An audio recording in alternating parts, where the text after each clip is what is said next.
Welcome to our fractions review and adding and subtraction of fractions video. Remember, you can pause at any time that you need to, and if you would like to, you may watch this video as many times as necessary. Please get out your homework and be ready to record these definitions. Let's start with a review of what a fraction is. A fraction is a number that shows parts of a whole set. So, if you have a piece of pie that's split into 3 pieces, the fraction would be 1/3. Then we have the denominator. The denominator is the number below the line. This tells you how many parts the whole has been divided into. So again, for my thirds explanation, you have a pie that's split into 3 pieces. You eat one of them. That's 1/3. So the denominator is going to be 3 because the pie is split into 3 pieces. The numerator is the number above the line. It tells the number of equal parts. So the numerator would be 1 in this case of 1/3 because you would eat one slice out of 3. So that's our review on fractions. Please fill this in on your homework and let's move on to some more vocabulary.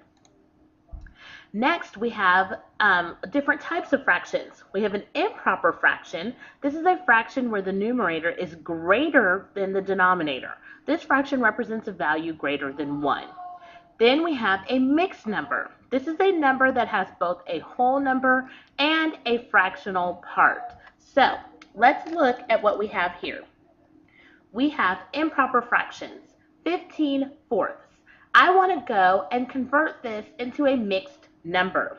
So the way I do that is I take 15 and I divide it by 4. How many times does 4 go into 15? That would be 3. And 4 times 3 is 12. Subtract, that's 3 with a remainder of 3. So the way you would write that as a mixed fraction, it would be 3 wholes, this is this number, and 3/4 left over. 4 is the denominator, and it's always going to stay 4 because we're always going to split into 4 pieces. But this time we have 3 whole pieces and 3/4 left over. Let's practice that one more time. I have 12/5. That is an improper fraction because the numerator is bigger than the denominator, and this represents a number that is more than 1. So I'm going to take 12. I'm going to divide it by 5. How many times does 5 go into 12? That would be 2. 5 times 2 is 10. Subtract, and I have a remainder of 2. So the way I would write that as a mixed number is 2 wholes and 2/5 left over. The remainder is the numerator. The denominator always stays the same, and this number is going to be your whole number. Let's try it again. I have 9/3. Again, it's improper. It's not a proper fraction because the numerator is bigger than the denominator. So I'm going to take 9. I'm going to divide it by 3. How many times does 3 go into 9? 3. That would be 9. I'm going to subtract.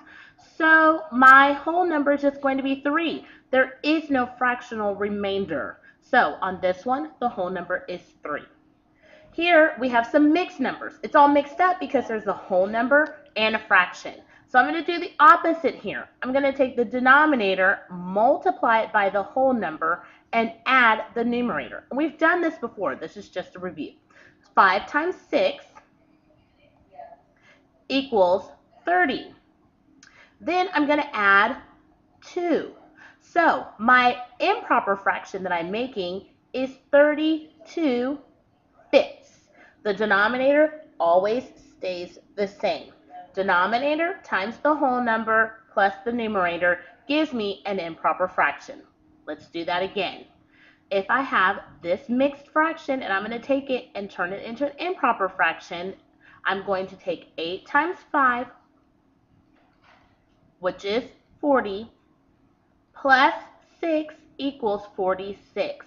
So my improper fraction is going to be 46/8. And if you went and you did the reverse and you did 8 divided by 46, you would get 5 with a remainder of 6, which would go right back to your mixed number. So practice this on your homework and finish writing in this vocabulary. Then we're going to move on to adding and subtracting fractions. Okay. hope you finished filling in your vocabulary and practicing. Now we're going to practice adding and subtracting fractions. Here's the easy part about adding and subtracting fractions with the same denominator. If the denominator is the same, as in this case right here, the denominator is the same. So I'm going to write the denominator down. And then I'm going to add the two numerators. That's how easy it is. What's 6 plus 2? 8. So I have 8/8. That's my answer. And 8/8 is the same as just one whole. Let's do it again. I have both denominators are the same.